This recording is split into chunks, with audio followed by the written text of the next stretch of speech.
नमस्कार दोस्तों, मैं कुमार प्रदीप। स्वागत है आपका एक बार फिर से हमारे नई वीडियो में। दोस्तों आज हम पढ़ने वाले हैं मध्य प्रदेश की नदियां। और दोस्तों एमपी जीके में यह सबसे महत्वपूर्ण स्थान रखने वाला टॉपिक है। अगर दोस्तों एमपी का कोई एग्जाम होता है तो नदियों से संबंधित कोई ना कोई क्वेश्चन जरूर पूछा जाता है। इसलिए दोस्तों नदियों से आए हुए क्वेश्चन को सही सॉल्व करना है तो आप इस वीडियो को अंत तक जरूर देखें।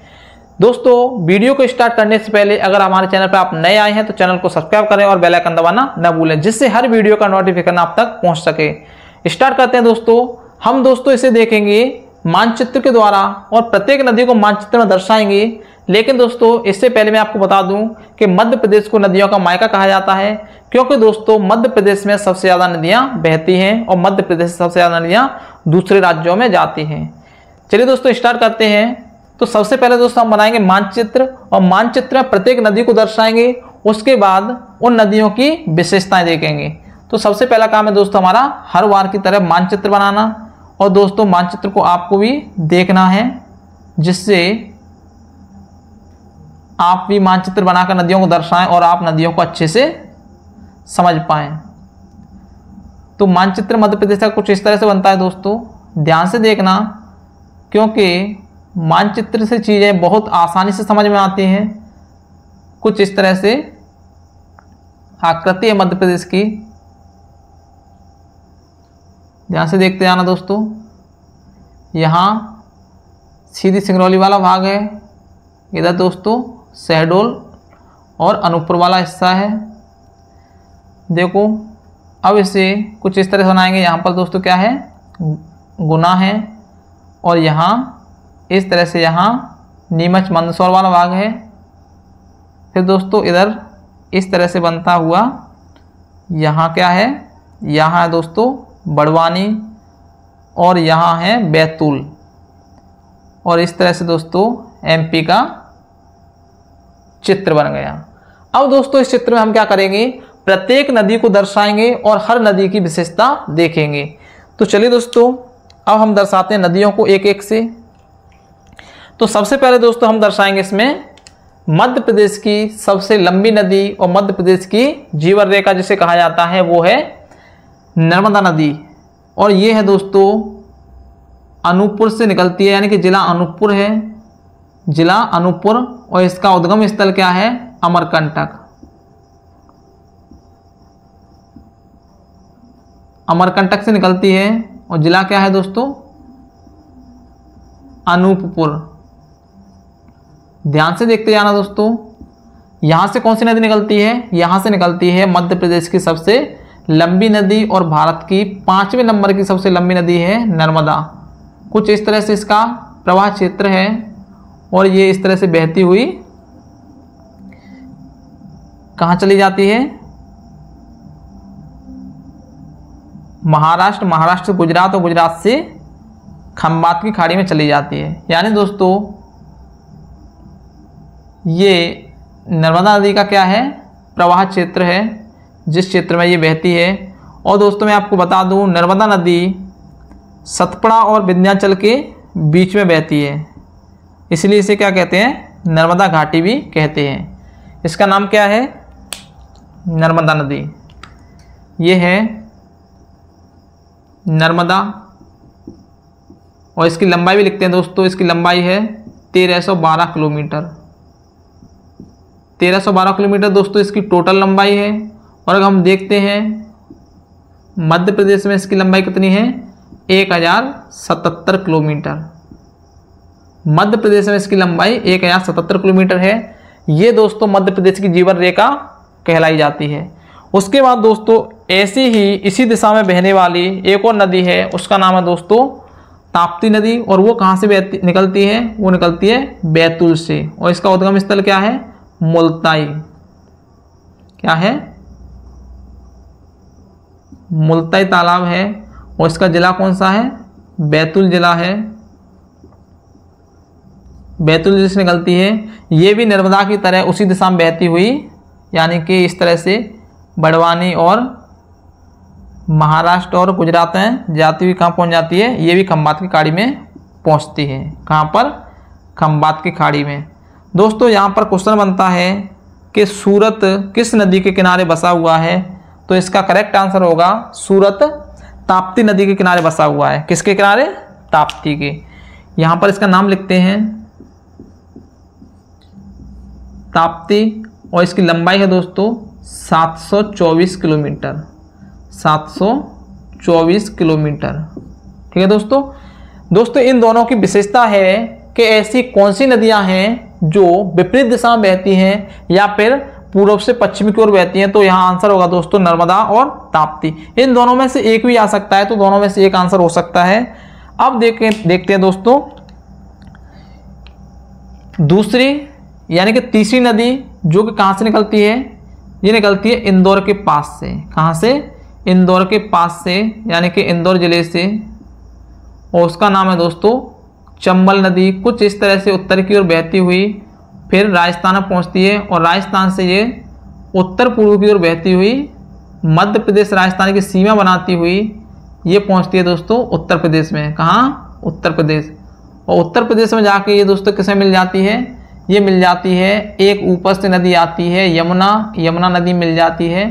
और यमुना दोस्तों किसे मिल जाती है? यमुना मिलती है गंगा नदी में। ध्यान से देखना दोस्तों, ये कौन सी नदी है? हमने दोस्तों भारत की नदियों के बारे में पढ़ लिया है पहले ही।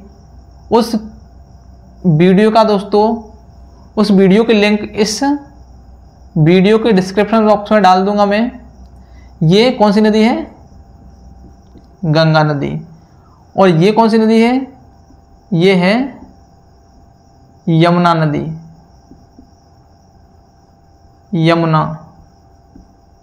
ठीक है, यमुना नदी में कौन सी नदी मिलती है जाके? चंबल नदी यमुना नदी में जाके मिल जाती है। कहाँ पर? उत्तर प्रदेश में, इटावा के पास। ठीक है, इटावा एक जिला है उत्तर प्रदेश का, और ये मध्य प्रदेश की नदी है। कहाँ से निकलती है? इंदौर के पास, यानी इंदौर जिले से निकलती है। कुछ इस तरह से बहती हुई राजस्थान में जाती है, और राजस्थान से मध्य प्रदेश राजस्थान की सीमा बनाती हुई कहाँ पहुँचती है? ये उत्तर प्रदेश में, और उत्तर प्रदेश में जाकर किसे मिल जाती है? ये यमुना नदी मिल जाती है। अब देखेंगे यहाँ पर दोस्तों चंबल नदी की सहायक नदियाँ, लेकिन उससे पहले उसका नाम लिख देते हैं। ये कौन सी नदी है?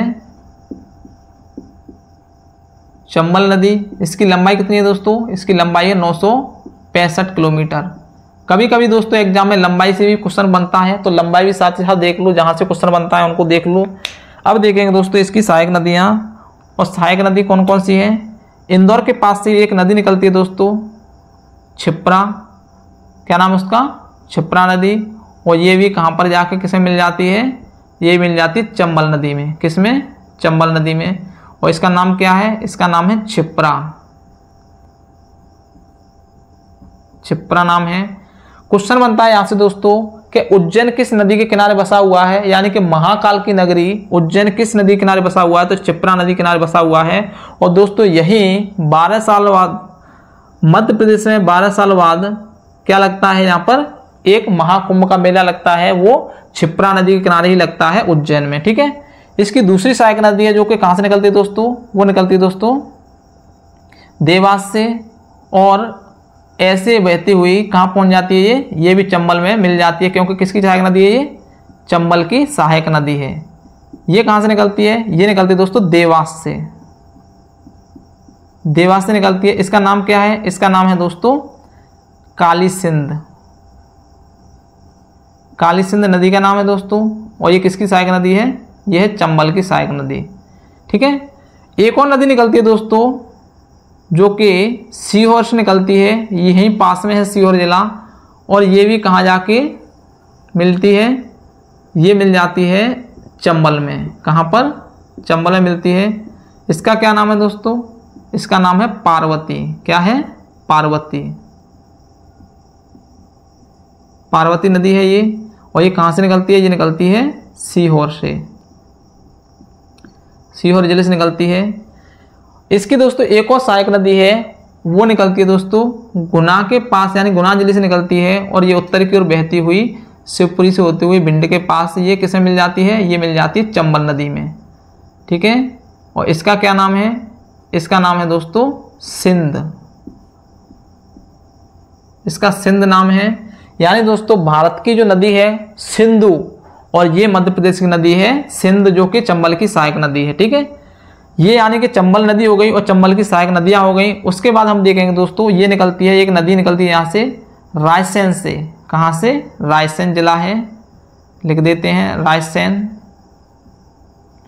इसका नाम क्या है? इसका नाम है बेतवा।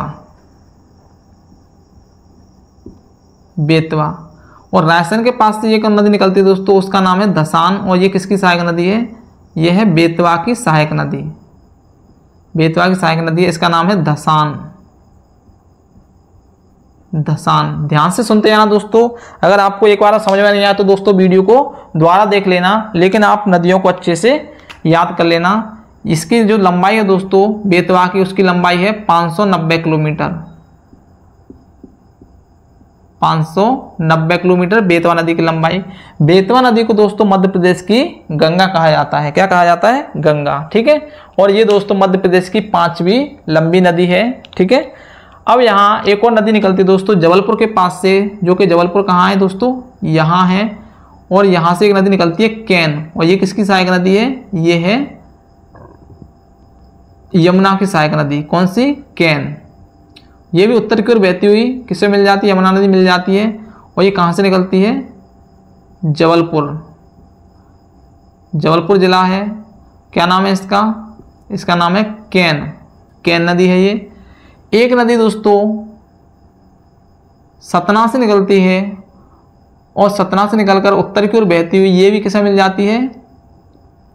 ये दोस्तों ये मिलती है गंगा नदी में। किसमें मिलती है? गंगा नदी में। कैन नदी किसे मिलती है? सॉरी, टोंस नदी किसे मिलती है? गंगा में। इसका नाम है टोंस। कौन सी नदी है? टोंस। कहाँ से निकलती है ये? सतना से। ठीक है।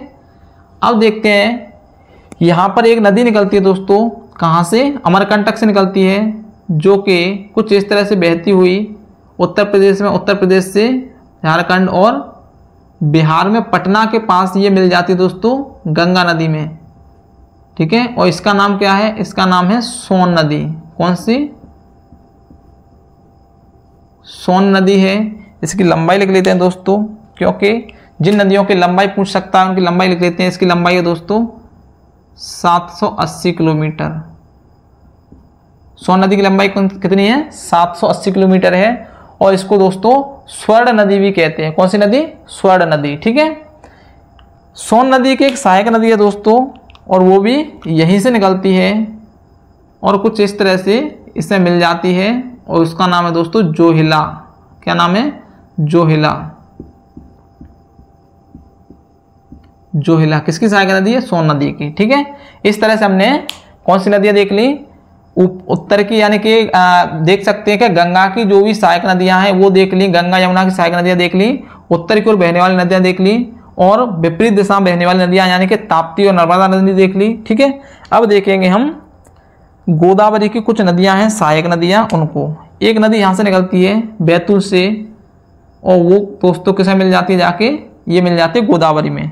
आपको पता है दोस्तों गोदावरी दक्षिण में बहती है, दक्षिण भारत में। तो कुछ इस तरह से ये गोदावरी नदी है। ठीक है। ये गोदावरी नदी है। और ये गोदावरी की सहायक नदी है जो कि मध्य प्रदेश से निकलती है। उसका नाम है दोस्तों वर्धा। कौन सी? वर्धा। और कहाँ से निकलती है ये भी दोस्तों बैतूल से निकलती है। ठीक है। कहाँ से निकलती है? बैतूल से। एक नदी यहाँ से निकलती है दोस्तों सिवनी से, और ये भी किसकी सहायक नदी है? ये भी गोदावरी की सहायक नदी है। और इसका नाम है दोस्तों पेंच। क्या है? पेंच। कहाँ से निकलती है? सिवनी से। सिवनी जिला है मध्य प्रदेश का। ठीक है। एक और नदी निकलती है दोस्तों बालाघाट से। ये क्या है? बालाघाट है। बालाघाट जिला है मध्य प्रदेश का, और यहाँ से निकलती है। उसका नाम है दोस्तों बैनगंगा। क्या है? बैनगंगा। और ये किसकी सहायक नदी है? ये भी गोदावरी की सहायक नदी है। ये नीचे कौन सी नदी बह रही है? ये गोदावरी नदी है। कौन सी? गोदावरी, जो कि दक्षिण भारत की सबसे लंबी नदी है गोदावरी। ठीक है। अब देखते हैं दोस्तों यहाँ से कौन कौन से क्वेश्चन बनते हैं, हर एक क्वेश्चन को क्लियर करते हैं। तो यहाँ पर सबसे पहला क्वेश्चन बनता है, यहाँ पर दोस्तों सबसे पहला क्वेश्चन ये बनता है कि मध्य प्रदेश की जीवन रेखा किसे कहा जाता है? तो मध्य प्रदेश की जीवन रेखा कहा जाता है दोस्तों नर्मदा नदी को। ठीक है। अब यहाँ से क्वेश्चन बनता है कि मध्य प्रदेश की सबसे लंबी नदी कौन सी है? नर्मदा नदी। मध्य प्रदेश में नर्मदा नदी की लंबाई कितनी है? कहाँ पर? मध्य प्रदेश में। तो यहाँ आएगी 1077 किलोमीटर। ये तो क्वेश्चन बनता है कि मध्य प्रदेश में नर्मदा नदी की टोटल लंबाई कितनी है, यानी कि नर्मदा नदी की लंबाई कितनी है टोटल। तो यहाँ क्वेश्चन बनेगा, यानी आंसर आएगा इसका 1312 किलोमीटर। ठीक है। उसके बाद दूसरा क्वेश्चन है कि मध्य प्रदेश की ऐसी कौन सी नदियाँ हैं जो विपरीत दिशा में बहती हैं, या फिर कह सकते हैं कि पूर्व से पश्चिम की ओर बहती हैं। तो नर्मदा और ताप्ती इसका आंसर हो जाएगा। ठीक है दोस्तों, मध्य प्रदेश की जो नर्मदा नदी है वो भारत की 5वीं सबसे लंबी नदी है। ठीक है, और मध्य प्रदेश की प्रथम सबसे लंबी नदी है। उसके बाद दूसरा क्वेश्चन है कि मध्य प्रदेश की दूसरी लंबी नदी कौन सी है? तो यहाँ इसका आंसर हो जाएगा दोस्तों चंबल नदी। कौन सा? चंबल नदी हो जाएगा। ठीक है, मध्य प्रदेश की दूसरी लंबी नदी कौन सी है? चंबल नदी है। उसके बाद मध्य प्रदेश की तीसरी सबसे लंबी नदी कौन सी है? सोन नदी। कौन सी? सोन नदी, ये रही। उसकी लंबाई दोस्तों 780 किलोमीटर। उसके बाद क्वेश्चन बनता है मध्य प्रदेश की चौथी लंबी नदी कौन सी है? तो यहाँ आंसर होगा दोस्तों ताप्ती। और अगला क्वेश्चन है मध्य प्रदेश की 5वीं सबसे लंबी नदी कौन सी है? तो यहाँ आंसर होगा दोस्तों बेतवा नदी। ठीक है, यहाँ से एक क्वेश्चन बनता है कि बेतवा नदी को मध्य प्रदेश की गंगा भी कहा जाता है। दोस्तों ध्यान से देख लो वीडियो को, ये मध्य प्रदेश की सभी महत्वपूर्ण नदियां हैं। और दोस्तों नदियों से संबंधित जो भी क्वेश्चन बनेगा वो यहीं से बनेगा, आप अच्छे से देख लेना। अगर आपको दोस्तों एक बार में नहीं समझ में आए, नहीं सीख पाए, तो दोबारा देख लेना दोस्तों, स्क्रीनशॉट ले लेना और दोस्तों नदियों को क्लियर कर लेना। क्योंकि दोस्तों नदियों से संबंधित हर एग्जाम में क्वेश्चन बनता है, जो कि मध्य प्रदेश का कोई एग्जाम होता है उसमें नदियों से संबंधित क्वेश्चन बनता है। उद्गम स्थल पूछ सकता है, वो दिशा पूछ सकता है, सहायक नदी पूछ सकता है। यहाँ पर दोस्तों एक सहायक नदी और है, किसकी? चंबल की एक सहायक नदी और है, जो कि कहाँ से निकलती है? अरावली पर्वत की पूर्व से निकलती है और ये बहती हुई राजस्थान में किसे मिल जाती है? ये चंबल नदी मिल जाती है और इसका नाम है दोस्तों बनास नदी। यहाँ से भी क्वेश्चन बनता है दोस्तों, कौन सी? बनास नदी। और ये क्वेश्चन ऐसे बनता है कि चंबल नदी के बाईं ओर से उसमें मिलने वाली सहायक नदी कौन सी है? तो यह है बनास, क्योंकि चंबल नदी का दायां ओर ये हो गया और बायां ओर ये हो गया। ठीक है, तो ये कहाँ से निकलती है? ये राजस्थान से निकलती है। ये कहाँ है? राजस्थान। ठीक है, तो इस तरह से दोस्तों नदियों का डायग्राम पूरा होता है। वीडियो को अंत तक देखने के लिए दोस्तों धन्यवाद।